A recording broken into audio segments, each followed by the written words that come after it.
falamos ali em semana passada, Atos 1 e Atos 2, e se você puder abrir a sua Bíblia também hoje, no capítulo 2 de Atos, vamos falar um pouco dele e também um pouco do capítulo 3 de Atos, nessa manhã. O pessoal da produção já está aí com os slides na tela. Você que assiste e participa do nosso culto pelo Facebook ou pelo YouTube, Deus abençoe você na sua casa, no trabalho, no carro, aonde você estiver. Outro dia, cadê a Sandra? A Sandra está por aí? Está ali a Sandra. A Sandra estava lá no Paraná, não era isso, Sandra? A Sandra estava lá no Paraná, levanta a mão aí, Sandra. A Sandra estava lá no Paraná, no Brasil, e a Sandra me manda uma fotinha, que você não tem ideia da alegria de receber aquela foto. A Sandra me manda uma fotinha. Ela estava na casa do pai dela, e ela pegou uma cadeira, e ela botou o computador com a tela aberta, e ela botou o pai, tinha mais um senhor do lado, seu tio, era você que estava, eu não vi o rosto da pessoa direito, então estava lá o Kiko, mais o pai da Sandra, e eles botaram lá um computador numa cadeira, assistindo o culto lá no Paraná. Era Facebook ou YouTube? Um dos dois. Assistindo o culto. Você pode imaginar aonde o nosso culto está chegando? O pai dela assistiu o culto lá junto com o Kiko e ela lá dentro de casa. Oi?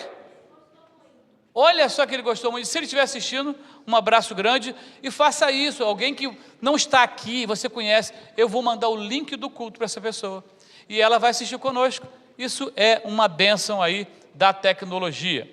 Muito bem, irmão, semana passada nós falamos sobre níveis de reuniões e níveis de comunhão. Se você não estava aqui na semana passada, é só voltar lá no Facebook ou no YouTube e o culto está lá gravado. Níveis de comunhão e níveis de reuniões, foi a nossa mensagem da semana passada. Quando isso aqui funciona, é uma bênção. Está funcionando aí, pessoal? Não está, né? Vai no braço mesmo. Bom, Atos 2:1. Falamos de quando chegou o dia de Pentecostes, estavam todos reunidos num só lugar, ou seja, você, cristãos em todo o mundo, decidem de que tipo de reunião vai participar. Os discípulos de Jesus estavam reunidos, aproximadamente 100 e poucas pessoas, no mesmo lugar, em Atos 2:1, e ali reunidos no mesmo lugar, e fazendo aquilo que deveriam fazer, um resultado fantástico aconteceu ali, na igreja do primeiro século. Prefiro essa expressão do que a igreja primitiva. Falávamos sobre isso agora na classe de batismo, né? Igreja primitiva no português fica um negócio meio obsoleto, né? Meio jurássica, né? Mas a igreja do primeiro século, ou seja, a primeira igreja, o primeiro modelo daquilo que começou lá e chegamos aqui até hoje. Eles estavam reunidos, esperando realmente aquilo que Jesus falou: fiquem em Jerusalém, porque vocês serão revestidos do poder. E falamos de qualidade de reunião. Dependendo da qualidade de reunião que você escolhe ter na sua casa, na casa de alguém, no trabalho, num parque, aonde for, o seu resultado vai ser um, ou vai ser outro. É você que escolhe os tipos de reunião que participa. Pode caminhar, Gabriel. Falamos sobre Deus gosta de festas, encontros e reuniões. Deus gosta de ajuntamento. Hoje, gente, você pode imaginar, Jesus sempre tinha uma comidinha ali nas reuniões dele. Até quando foi na praia, depois de ressurreto, foi lá encontrar os discípulos. O que ele fez? Os caras estavam pescando, o que ele já tinha feito? Um fogo. Tinha feito fogo, pão e peixe, na praia, sentado, aquele ventinho batendo, Mar da Galileia, não é? Que a gente sabe que é um lago grande, e Jesus ali conversando, comendo pão e peixe, na areia com seus discípulos. É ruim isso, gente? Isso não é ruim. Que encontro bom! Que encontro bom! Deus gosta de encontro e de reuniões. Pode avançar mais um pouco. Lá em Atos 2:1 já falamos, estavam reunidos, e eles comiam também ali mais uma vez, ali no início do livro de Atos. Sabe o que era isso? Os últimos 40 dias de Jesus com seus discípulos. Comiam, conversavam e ele dava orientações. Detalhamos isso na semana passada. Pode avançar, Gabriel. Atos 1:6, foi logo que ele chegou. Olha, é nesse tempo que você vai restaurar a dinastia de Davi. E o que ele falou? olha, não cabe a vocês o que eu vou fazer, o que eu não vou fazer, cabe a vocês obedecer. E a ordem é essa: vai para Jerusalém e depois vocês vão ser meus discípulos, testemunhas aqui em Jerusalém, na Judéia, em Samaria, em toda a terra. Mas a palavra-chave aqui, quem lembra, é tanto. O que eu tenho que mandar dinheiro para a Indonésia para ajudar lá os muçulmanos, o país mais muçulmano da terra? Eu tenho que cuidar da minha cidade. Deixa eu te falar, isso não é Bíblia não, tá? Isso não é Bíblia não. Bíblia é tanto aqui como lá, como acolá, até os confins da terra. É tanto, é simultaneamente. Isso é Bíblia. Pode avançar. Bom, falamos aqui que Jesus foi elevado aos céus e os anjos falaram para eles: esse mesmo Jesus que está subindo um dia voltará. Agora você pode falar para o irmão que está ao seu lado, não tem problema. Fala assim, ó: ele voltará. Ele voltará. Outra coisa que você não pode esquecer: essa vidinha nossa aqui, mais ou menos, não é nada comparado ao que vai vir. Amém? Outra coisa que você não pode esquecer hoje: você está envelhecendo desde o dia que nasceu. Não tem jeito, não tem jeito. Isso aqui vai acabar. Isso aqui vai acabar. Mas onde está a alegria? Nós vamos estar com Cristo ressurreto nas mansões celestiais. Agora vem o desafio: não queremos estar sozinhos, queremos levar outras pessoas conosco. Amém? Essa é a nossa missão. Pode avançar, Gabriel. Mais um pouquinho. Uma reunião de qualidade gera o quê? Resultado. E uma reunião de baixa qualidade? Diminui o resultado. Uma reunião de baixa qualidade diminui o resultado. Mas quando Deus é convidado para uma reunião, é por isso que você tem que ser bem mesmo espiritual. Deixa de chamar de espiritual. Nossa, vocês oram para tudo, é isso mesmo. Vai sair para trabalhar? Ora. Vai comer? Ora. Está sentindo um incômodo? Ora. Está no carro, está sentindo que tem alguma ameaça, o trânsito está esquisito? Ora. Lembra uma vez, Alessandra, grávida do André Gabriel? A gente estava num carro, subindo um viaduto, muita chuva no Rio de Janeiro, o irmão dela estava no banco de trás. Naquela época devia ter uns 12 anos. Talvez, eu não sei quantos anos. O Alain. E a gente subiu num viaduto, engarrafou. Nisso que engarrafou, eu vi um carro vindo com toda a velocidade atrás. Ele não conseguiu parar, ele deslizou na água, ele bate no nosso carro. E antes dele bater no nosso carro, ela viu pelo retrovisor e eu vi: esse carro vai bater. Nisso que a gente sentiu que o carro ia bater, o Alain atrás já se segurou, e a Alessandra na frente já clamou: Senhor, tem misericórdia, alguma coisa assim. E realmente era para clamar. Uma oração rápida é um clamor: Senhor, tem misericórdia. Uma outra ocasião aqui em Richmond, tinha gelo na pista, ela freou a van com as crianças, a van não parou no gelo, e de novo ela grita no volante: Senhor, tem misericórdia. A van parou sozinha, ia bater no carro da frente. Oração é para qualquer hora, clamor é para qualquer hora. Reunido dentro de um carro, no trabalho, aonde for, ore, clame, porque vai dar certo. Pode avançar, Gabriel. Muito bem, e eu quero que você comece comigo hoje, a partir do momento que nós encerramos domingo passado. Os discípulos receberam de Deus um dom, e eles começaram a falar. Tinha em Jerusalém pessoas de vários países do mundo, pessoas internacionais que falavam várias línguas diferentes e ouviam em várias línguas diferentes e não sabiam a língua dos apóstolos. E o Espírito Santo veio ali, se manifestou mesmo, e aquelas pessoas que estavam em Jerusalém começaram a ouvir a mensagem dos apóstolos em sua própria, interessante, em sua própria língua materna.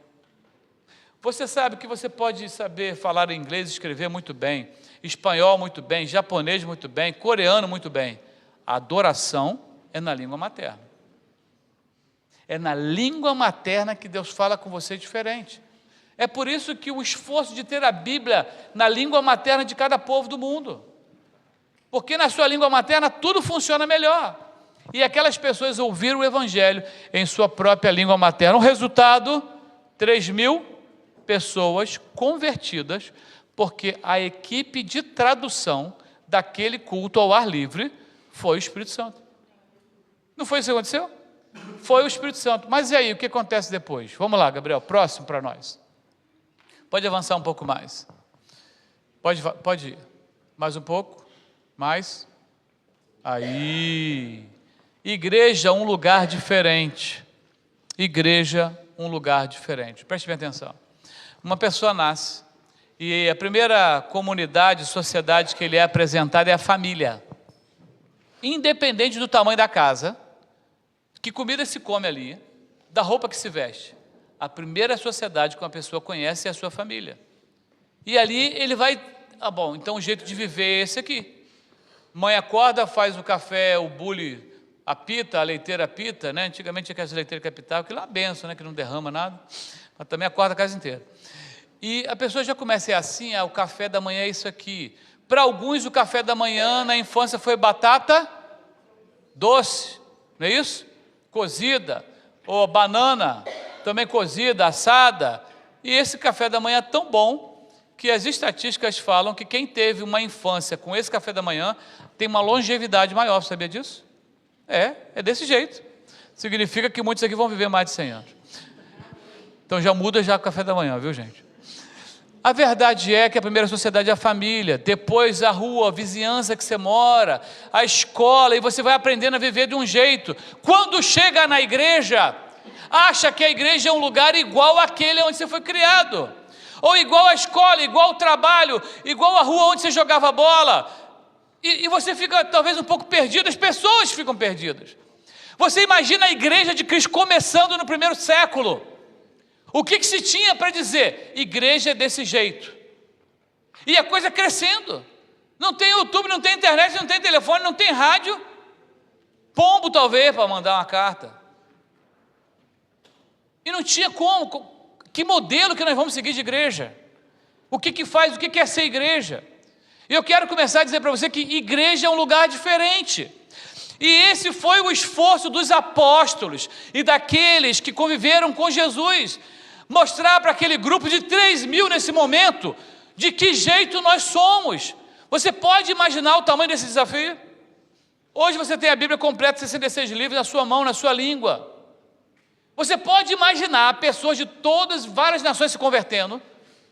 Que Torre de Babel que era aquilo? Como é que fala? E que Bíblia? E como é que vai ser? E como é que orienta? Eu sei que já batizou aquela turma toda. Deve ter sido o batismo mais rápido da face da terra. 3.000 pessoas se batizaram. Mas o que é a igreja? Esses 3.000 que se batizaram. Tá bom, e agora? O que faz? Alguns vieram do judaísmo, outros vieram de lugar nenhum. O que faz agora? Como é que é? Eu queria que você hoje, nessa manhã, fosse desafiado a entender isso um pouco mais, para a edificação da sua vida e também da sua igreja. Pode caminhar. Aqui, em Atos 2, o texto termina como lemos aqui. Os que aceitaram a mensagem foram batizados e naquele dia houve um acréscimo ao número de seguidores de aproximadamente 3.000 pessoas. E é interessante que o capítulo 3 de Atos, eu quero que você pule, na verdade,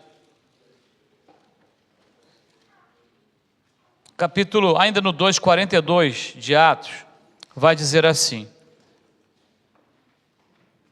eles se dedicavam ao ensino dos apóstolos, à comunhão, ao partir do pão, Atos 2:42, e às orações.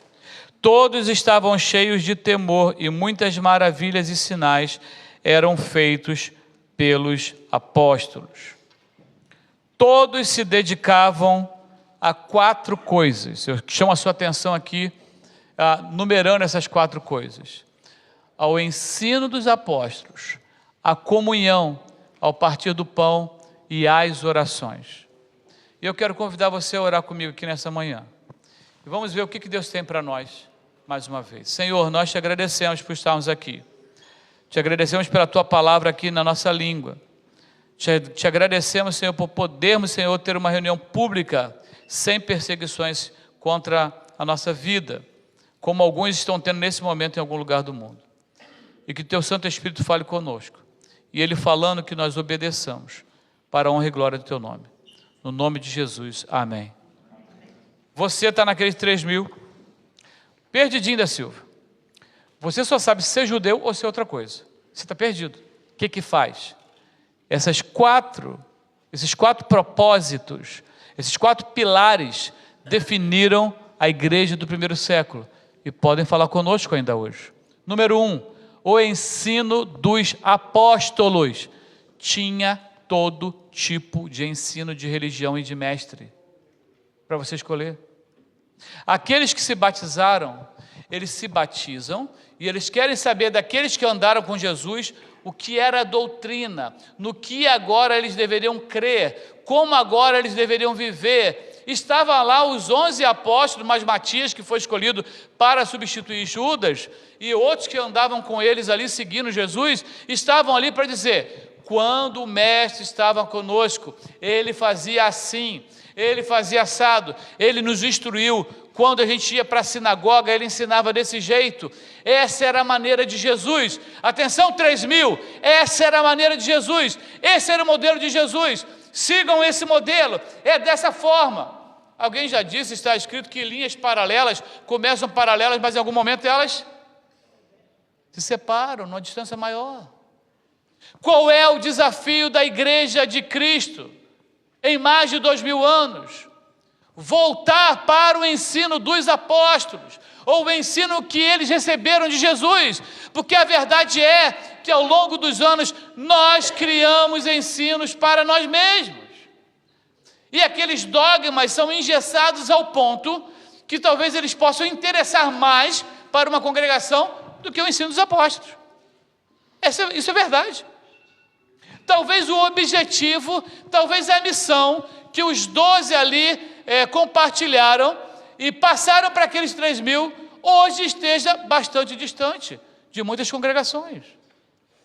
O credo apostólico: Jesus Cristo é o único Salvador, Ele morreu, ressuscitou, Ele é o Filho de Deus e vai voltar. A palavra de Deus, a Bíblia, naquela ocasião a Torá, ela é a nossa regra, nossa única regra. O amor, a misericórdia. Acreditamos no poder de Deus para resolver qualquer situação. Acreditamos na ressurreição dos mortos. Ele venceu a morte, ressuscitou. Eles foram testemunhas oculares. Nós estamos passando pela terra como passageiros nesse corredor. Estamos indo na direção da eternidade. Isso era parte do ensino apostólico.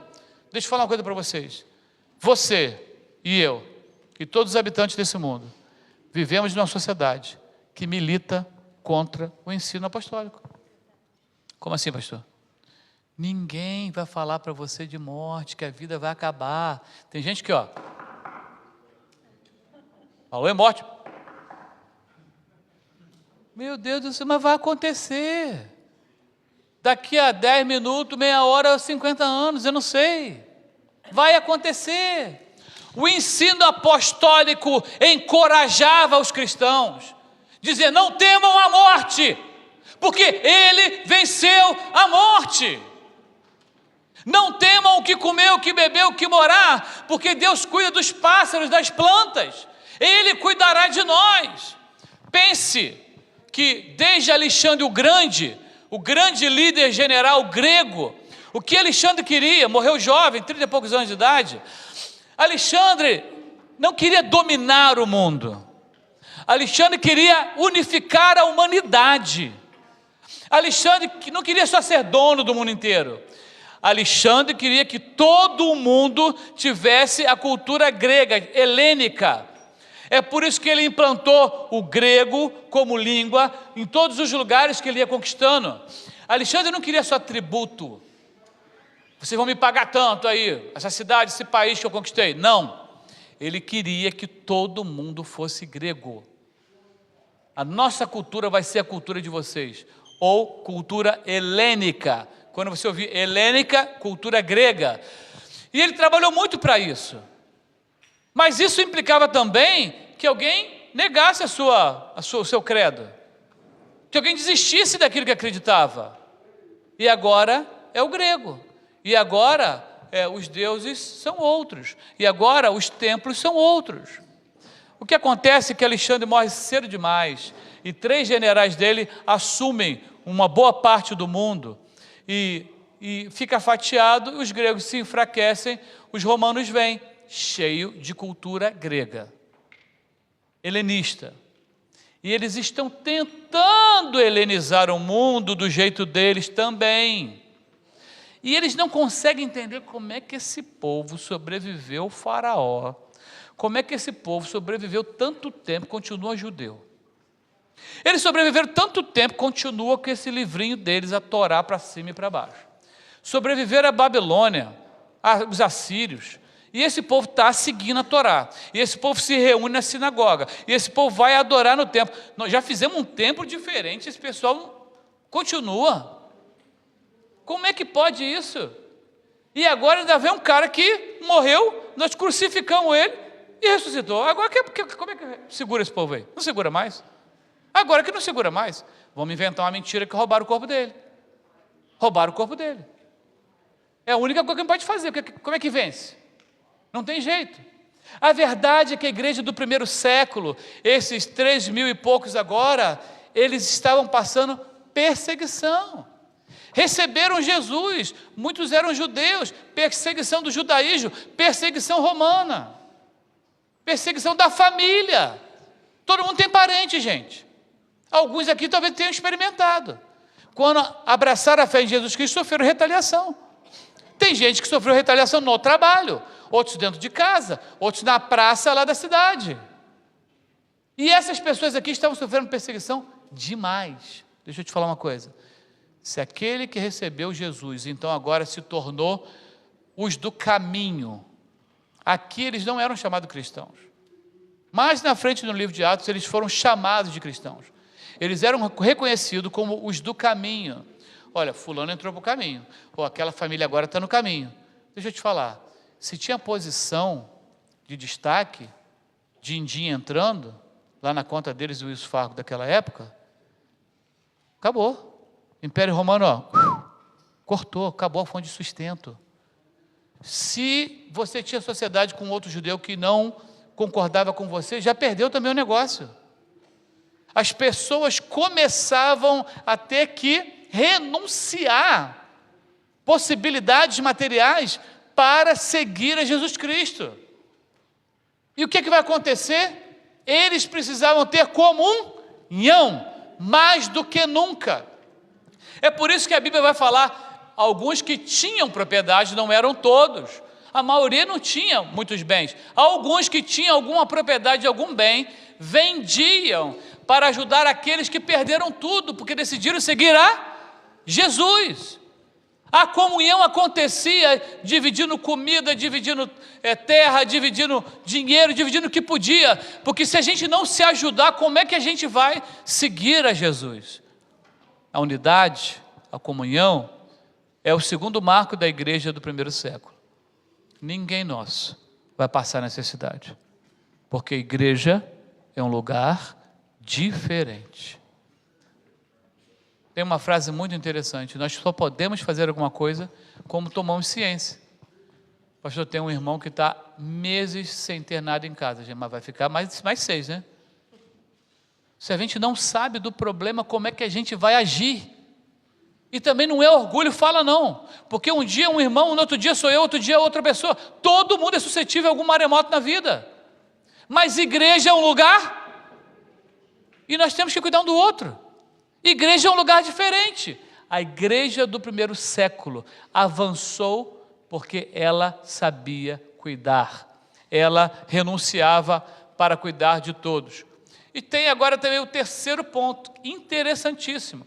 Olha, eles perseveravam na doutrina dos apóstolos, ou seja, o ensino de Jesus, perseveravam na comunhão e perseveravam em quê? Partir do pão. Sabe o que é isso aqui? Ceia. Mas você sabe como é que era a ceia na igreja do primeiro século? Muito interessante. A ceia no primeiro século, Atos vai falar isso. Paulo, no dia do Senhor, celebrava a ceia. Era toda semana. No dia do Senhor. Qual era o dia do Senhor?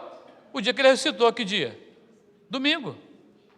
Todo domingo tinha a ceia. Era o partir do pão.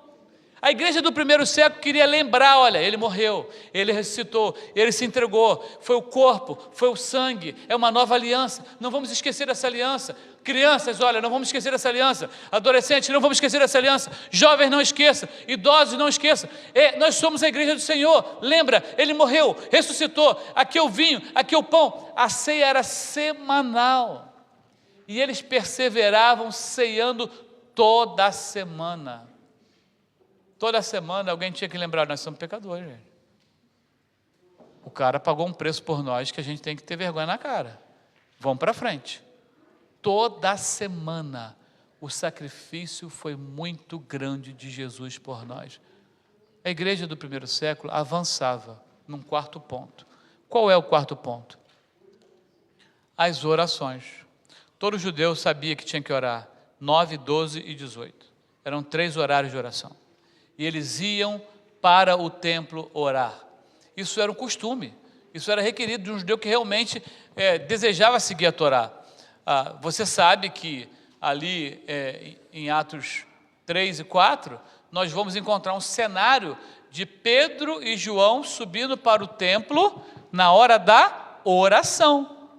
Então, esse hábito existia. Mas aqui, essa igreja do primeiro século, eles faziam algo a mais. Não é só nesses 3 horários. Nós temos que ficar unânimes em oração, não só no templo, mas dentro das casas, quando encontra. Gente, deixa eu falar uma coisa para vocês. Você sabe um pastor que vai ficar feliz? É quando uma ovelha, um membro, chegar para o outro assim, tudo bem, e você está indo, estou aqui no Walmart, isso aqui. Bonitinho, podemos orar aqui juntas? Estou passando por um dia muito difícil. Podemos orar juntas aqui? No estacionamento mesmo do Walmart, problema nenhum. Ou então está encontrando na porta de casa, em algum lugar, chegou... Você pode orar por mim? Hoje? Gente, isso é céu na terra. Isso será céu na terra. Porque perseverar em oração é orar em qualquer momento. Não é só nas 3 horas que eram definidas. Nós vamos perseverar em oração. Olha, eu vim aqui te pedir perdão porque eu fazia uma imagem tão estranha de você. Você me perdoa? Perdoa. Está perdoada, irmã. Não, mas vamos orar junto para assinar o trem. A propósito, ninguém mais sabe de que estado que eu vim, porque eu já nem sei mais o que é trem, o que é ônibus. Culpa dos mineiros. Bom, conclusão da história é: orar nunca é demais. Uma ocasião, um casal de missionários estava saindo de carro e a gente sente que tem que orar, né? A pessoa vai sair para ir para um lugar um pouco mais distante, rodovia. Eu tenho essa inquietação. E lá em casa tem gente que também tem. Eu falei, posso orar com você antes de vocês saírem? E eu vi que o casal ficou me olhando estranho, tipo assim, pode, né? Tipo, pode, né? Tem umas coisas, porque está se sentindo muito poderoso hoje, né, para orar para a gente, muito espiritual, né? Tudo bem, pode. Não é porque ninguém é mais poderoso que ninguém, não. Não é que ninguém é mais poderoso, mais espiritual, mais isso, mais aquilo. Quando você sente, você ora. Não sentiu nada, não precisa fazer marketing. Mas quando você sente, você ora. Esse é um hábito que nós precisamos retomar como o hábito da igreja primitiva. Bom, estava tudo lindo, né, gente? Todos estavam cheios de temor, muitas maravilhas e sinais eram feitos pelos apóstolos, os apóstolos capacitados pelo Senhor, cheios do Espírito Santo, e eles curavam, eles libertavam, eles pregavam, eles batizavam, eles ensinavam. O couro estava comendo lá. E sai de frente da frente do Império Romano que nós vamos passar. A coisa estava acontecendo. Aí o pessoal chega e fala assim, pastor, nós temos que voltar a ser igual à igreja do primeiro século, não tenha dúvida. Acabamos de ler isso. Os 4 pilares que mantiveram aquela igreja ali firme. Os que criam mantinham-se unidos e tinham tudo em comum, vendiam suas propriedades e bens e os distribuíam conforme a necessidade de cada um. Todos os dias continuavam a reunir-se no pátio do templo, partiam pão em casa e juntos participavam das refeições com alegria e sinceridade de coração, louvando a Deus e tendo a simpatia de todo o povo. E o Senhor lhes acrescentava diariamente os que iam sendo salvos. Não ficou nos 3.000. Gente, é simples. Vamos entender aqui um negócio comigo. Impostos arrasadores. Roma não tinha. Você acha que você paga imposto? Você não imagina como é que era aquilo lá. Roma não tinha piedade. Tinha gente que só tinha dinheiro para pagar imposto. Comia um pão duro, porque não tinha jeito, ou era preso. E se não pagasse, os filhos iam ser tomados como escravos, ou a própria pessoa. Agora, chega na cidade um grupo. Primeiro, os caras já têm tradutor eletrônico na boca por Bluetooth, tu já escuta o que eles pregam na tua língua. O negócio aqui está top demais, né? Tecnológico demais. Agora, tem um lugar que todo mundo foi batizado, e agora eles, olha, quem não tem nada, estão distribuindo aqui várias coisas. Ninguém está passando fome mais. Ninguém está sem teto mais. Opa, eu quero ir para esse negócio aí também. Isso está ficando bom. Eu quero fazer parte desse grupo. E as pessoas começaram a se agradar, a igreja do primeiro século caiu na graça do povo. Espera aí, isso é a solução, eu nunca vi ninguém fazer isso. Não teve governo que fez isso, não teve sinagoga que fez isso, nenhum lugar fez isso até hoje. Eu quero fazer parte desse grupo. Mas lembra, igreja é um lugar diferente. Eu quero também fazer parte desse grupo, mas igreja é um lugar diferente. Todo mundo queria seguir aquilo ali. Mas a maioria ainda não sabia que igreja era um lugar diferente. Se a gente parar no capítulo 2, aqui de Atos, e simplesmente a gente tirar o 3 e o 4, que é João e Pedro seguindo para o templo, porque é como se Lucas abrisse um parênteses e começasse o capítulo 3, e fechasse o parênteses no final do capítulo 4. Por que eu digo isso? Preste bem atenção. Aqui, nós estamos no final do capítulo 2 de Atos. Louvando a Deus e ter a simpatia de todo o povo, e o Senhor lhes acrescentava diariamente os que iam sendo salvos. Pode passar o próximo aí para mim? Muito bem, olha aqui. Aqui já é o 5, pulamos do 2 para o 5. Parece que nem houve 3 e 4. João e Pedro subiram para o templo, porque olha a narrativa. Quem lê Bíblia precisa estar atento a isso. Às vezes o texto ele vem numa sequência, numa conversa, e muda de repente. Às vezes é um bloco que entrou ali. Mas aqui no 5 é como se Lucas não tivesse escrito 3 e 4, porque ele continua assim: um homem chamado Ananias, com Safira, sua esposa, também vendeu uma propriedade. Qual o assunto aqui, gente? É a continuação do capítulo 2. Eles não estavam vendendo propriedades e dividindo os bens? Aqui no capítulo 5 continua a narrativa do 2. E ele também vendeu uma propriedade. Com conhecimento da mulher, ele reteve parte do dinheiro para si, mas levou o restante e o depositou aos pés dos apóstolos. Então Pedro perguntou: Ananias, como Satanás encheu seu coração para mentir ao Espírito Santo e guardar para você uma parte do dinheiro que recebeu pela propriedade? Ela não te pertencia, ou ela não pertencia a você antes de ser vendida? E depois de ser vendido, o dinheiro não estava em seu poder? O que o levou a pensar em fazer tal coisa? Você não mentiu aos homens, mas a Deus. Ouvindo isso, Ananias caiu morto.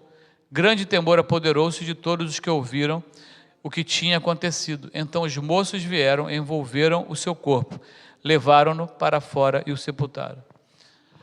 Muitos crentes esquecem de que a igreja primitiva era um conjunto de gente, e que no meio desses 3, 4 ou 5 mil pessoas, tinha todo tipo de gente, e gente que estava tentando entender o que era a igreja, e ainda não entendendo que igreja é um lugar diferente.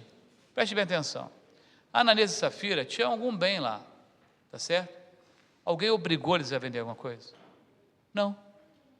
E alguém obrigou a falar, ó, fala que vendeu tudo e está tudo aí. Ananias e Safira quiseram tirar uma onda. Todo mundo vendendo, a gente tem um barraquinho ali e tal, vamos dar uma vendidinha também. Chega lá, o Pedrão está lá, os caras estão curando, estão fazendo, né? É bom a gente estar andando junto com o Pedro, que o cara está poderoso mesmo. Então vamos vender lá o nosso barraco e levar o dinheiro para os apóstolos.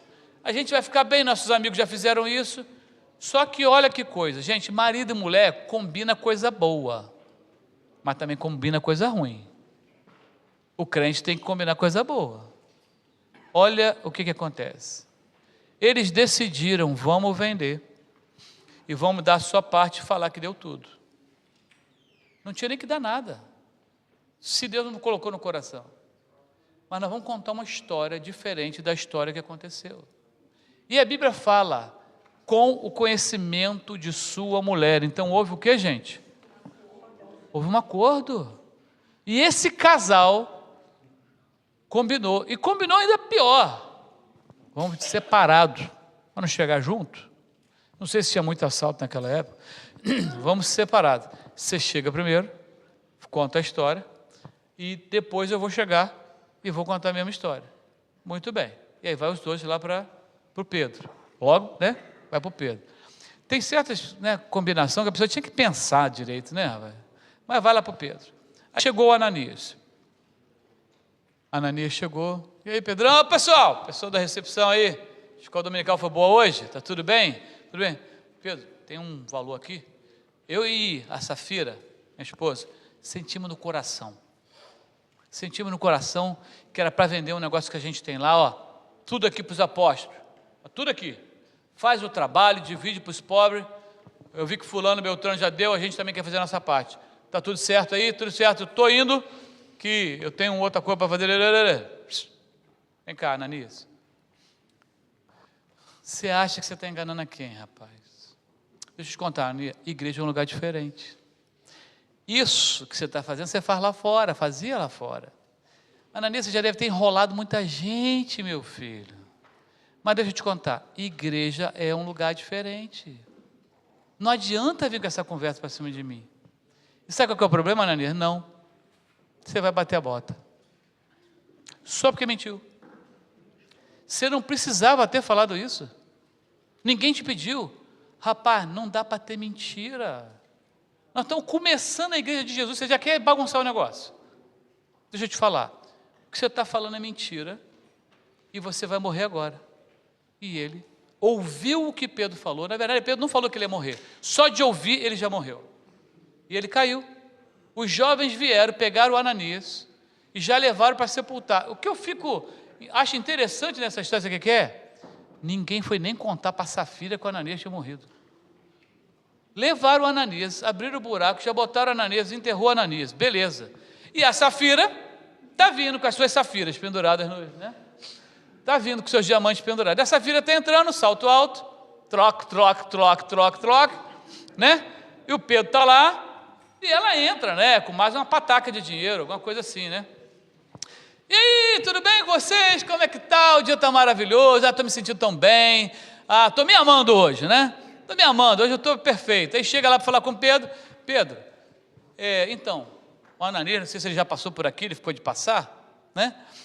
A gente vendeu um negócio nosso lá, trouxemos dinheiro aqui, para ir resolver os problemas de todos os pobres do nosso grupo, esse grupo que nós estamos, esse nosso partido está bom, está todo mundo satisfeito, está tudo, toma aí, ei, só um minutinho.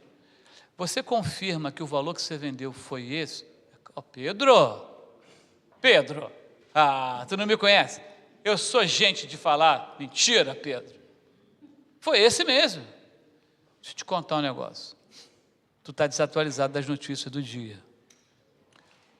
Teu marido já está debaixo da terra. E tu está indo para o mesmo buraco. Os moços que levaram ele e já enterraram, vão fazer um buraco para enterrar você. E ela morre em frente ao Pedro. Os moços pegam a Safira, que agora a joia não estava valendo mais nada, e já enterra a Safira do lado do Ananias. A igreja do primeiro século tinha a decisão, a intenção de ser o melhor que ela podia, o ensino dos apóstolos, a comunhão, o partir do pão, as orações, mas também tinha problema. Também tinha gente ali precisando entender o que é ser igreja, que não entendia que igreja é um lugar diferente, que com Deus não se brinca. A igreja do primeiro século é nosso exemplo no que deu certo e do que não deu. E hoje o texto ainda fala conosco nessa manhã. Que igreja nós queremos ser? Será que todos nós estamos alinhados? Igreja é um lugar diferente. E é por isso que nós somos convidados a ser diferentes. Nós somos convidados a ser diferentes. Eu gosto muito da imagem, filmes, fotos de estradas. E por alguma razão, hoje de manhã, veio esses videozinhos do Instagram, e eu estava vendo a pessoa falar é um canalzinho que fala sobre estradas e trajetos e tudo mais, e um daqueles flashes mostrava uma estrada e o cuidado que nós temos que ter com a sombra nas estradas. Eu nunca tinha pensado sobre isso. Às vezes você está numa estrada que não é uma estrada principal, mesmo de dia, e é pior às vezes de dia do que de noite, você tem uma árvore muito grande que ela dá uma sombra na estrada. E você quer saber o que está naquela sombra e nem de dia você consegue ver. Porque a sombra ela ofusca aquele pedaço. E você não sabe se tem um animal ali caído, o que é aquela sombra, é uma poça d'água, o que é aquilo ali, você não sabe. E você fica contando que é uma sombra. Mas você não sabe o que é aquilo. Eu não sei se você já passou por isso, eu já passei por isso várias vezes. E às vezes você quer diminuir, fica na dúvida. E no vídeo que eu recebi hoje pela manhã, era um carro que tinha essa câmera, né, de cabine, que filmava a estrada para o motorista. Muitas pessoas fazem isso, porque em caso de acidente, aquela câmera é uma prova, né, na corte da sua situação, que você não era culpado, coisas dessa natureza. Tem câmeras dessas que estão mandando imagem em tempo real para a família, onde você estiver. E a câmera que estava dentro daquele carro, que o motorista achou que era uma sombra, na verdade, uma chuva como essas que caiu aí esses dias, ela levou a estrada. E era um córrego que abriu a estrada. E como tinham várias sombras de árvores até aquela mancha preta na estrada, aquele motorista supôs que aquela mancha preta era também uma sombra. E a câmera mostra o carro dele entrando naquele buraco e caindo numa coisa que não era uma sombra. Não era uma mancha preta como qualquer outra. Era um grande buraco. Nessa manhã, nós que aqui estamos, precisamos entender que igreja é um negócio diferente. Você já teve alguma experiência com igreja se você está há muito tempo em igreja? Talvez você já entrou e já saiu de alguma igreja. Talvez você entrou e nunca saiu. Talvez você entrou e pensou em sair 10 vezes, mas graças a Deus está aqui ainda. Mas deixa eu contar uma coisa para você. A igreja de Cristo não é aquela que você pensa na sua cabeça. Talvez nem aquela que alguém que está próximo a você pensa. A igreja de Cristo é aquela que isso aqui ensina que é. E até a eternidade, nós vamos tentar nos esforçar ao máximo para cumprir os 4 pilares que a igreja primitiva cumpriu. Essa é a igreja de Cristo. Estamos falando sobre missões o mês inteiro. Já pelo 2º mês. Deixa eu contar uma coisa para vocês. Estatística muito boa. Já falei sobre ela aqui. Quanto uma pessoa gasta com ração de animal e veterinário no ano é muito mais do que normalmente um crente dá para missões. Quanto uma pessoa gasta com salão de beleza por ano, normalmente é muito mais do que alguém dá para missões. E eu não estou aqui dizendo que as irmãs têm que andar descabelada, não. Nem dizer que o cachorro não precisa comer. E qualquer outro indicador que você tenha. Mas a pergunta é, o quanto ser igreja é importante para você aqui nesse lugar? E também, o quanto ser igreja é importante para alguém que não sabe o que é ser igreja, do outro lado do planeta. Nós desejamos que igrejas sejam plantadas e que a família da fé cresça na própria língua materna daquelas pessoas, aonde elas estiverem. Casais tomam decisões dentro de casa, famílias tomam decisões, solteiros tomam decisões. Vamos tomar as melhores decisões, porque a igreja é um lugar diferente. Podemos orar? Assim como você está, convido você a fechar os seus olhos. Senhor, nessa manhã, mais uma vez, nós estamos aqui clamando pelo Teu nome, pelo poder do Teu Filho Jesus. O nome dEle tem poder, há poder no nome de Jesus. Senhor, nós queremos ver milagres, maravilhas e prodígios também, como a igreja do primeiro século viveu, viu e vive, Senhor. Mas nessa manhã nós clamamos pelo primeiro milagre, e o maior de todos. Ajusta a nossa configuração. Ajusta, Senhor. Nós temos crenças limitantes ou culturas forjadas na nossa mente, no nosso ser, sobre igreja, vindo de vários lugares. E parte delas é muito boa, Senhor. Mas talvez uma parte delas não é aquilo que o Senhor decidiu para a tua igreja. Nos ajuda, Senhor, a nos quebrantar diante de Ti.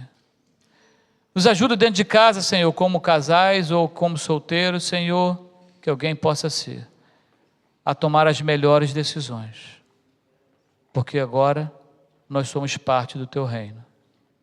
Nós pertencemos a uma família diferente. E nós queremos avançar assim, até o dia que nós encontraremos com o Senhor. Senhor, em breve teremos batismo, Senhor, no James River. Nós pedimos, Senhor, ao Senhor, traz todos aqueles que o Senhor já separou. Nós oramos por cada vida, Senhor. Aquelas que já estão na classe de batismo e aquelas que podem vir a fazer parte dessa classe. Oramos, Senhor, pelo Pedro na Indonésia e sua família. Oramos pelo pastor Valteir na Tailândia e sua família. Oramos pelo Leonês Siliaco e sua família. Oramos também pelo Gessé, Camila e sua família aqui em Richmond. Abençoa os teus missionários e nos ajuda a ser o teu braço, cuidando deles também. Abençoa, Senhor, cada ministério que essa igreja tem, em inglês, em árabe, em espanhol, em Taligu agora. Abençoa, Senhor, cada reunião dentro de uma casa, cada reunião dentro aqui da igreja, atividades no parque, na praia, onde for. Abençoa, que aonde, Senhor, o teu povo pisar, é a tua igreja chegando, é o teu ambiente, é quebrantamento, é perdão, é misericórdia, é perdoar e ser perdoado, é oração, é repetir o que o Senhor entregou para os apóstolos.